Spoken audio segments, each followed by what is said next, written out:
Welcome back to Legends and Lore. When we think of father gods in mythology, we usually picture Zeus on his marble throne or Odin in his golden hall. They are distant, regal, and often scary. But the ancient Celts? They had a different idea of what a supreme god should look like. Meet the Dagda.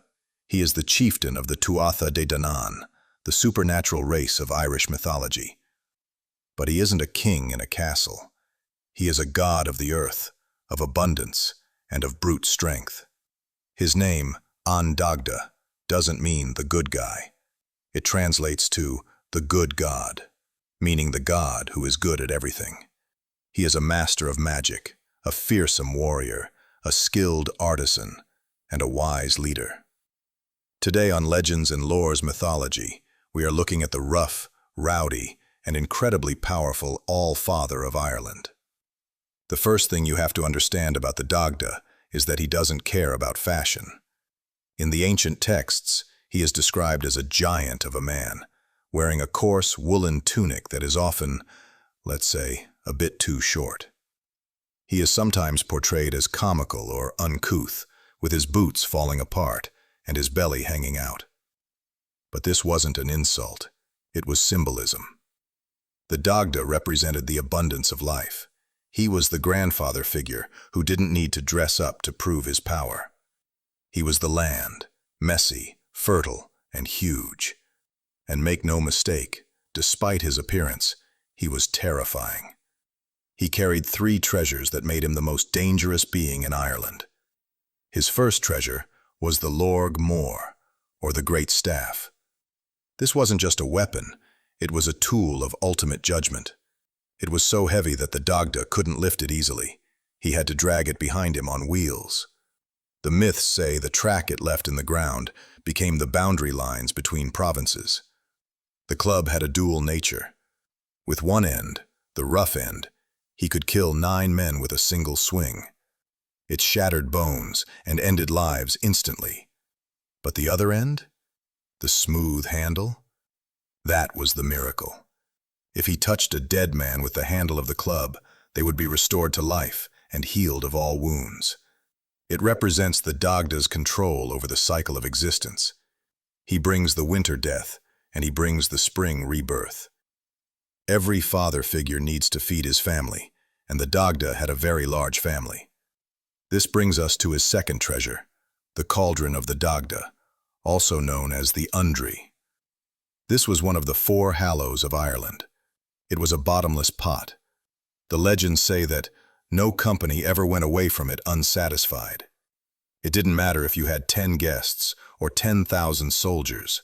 The cauldron would produce enough stew, porridge, or meat to feed everyone until they were full. This highlights the Dagda's role as a god of hospitality. In Celtic culture, generosity was a sign of a true king. A stingy king was a bad king. Since the Dagda had a pot that never ran dry, he was the ultimate host. But the Dagda wasn't just a brute who ate and fought. He was also a soul of deep emotion. His third treasure was Uachna, the 4-angled music. This was a magic oak harp that was essentially alive. The harp controlled the order of the seasons and the emotions of men. It could play 3 distinct strains of music: the strain of sorrow, which made everyone weep; the strain of joy, which made everyone laugh uncontrollably; and the strain of sleep, which put entire armies into a deep slumber. There is a famous story where the enemy Fomorians stole his harp. The Dagda burst into their banquet hall, clapped his hands, and the harp flew off the wall, killing 9 men on its way to his hands. He then played the 3 strains to escape, making the enemies cry, then laugh, then fall asleep, while he walked out the front door. But we can't talk about the Dagda without telling his most famous and strangest story. Before the Second Battle of Mag Tuired, the Dagda went to the enemy camp to spy. The Fomorians mocked him. They challenged him to an eating contest to prove his strength. They filled a massive pit in the ground with milk, meal, fat, and entire goats and sheep. They told him if he didn't eat it all, they would kill him. They wanted to humiliate him. But the Dagda, he loved food. He took a ladle that was described as being large enough for 2 people to lie down in. He ate the entire pit of porridge. He scraped the dirt at the bottom to get the last drop. He ate so much that his belly was bigger than a cauldron, and he passed out on the beach. While it sounds like a joke, scholars think this was a ritual.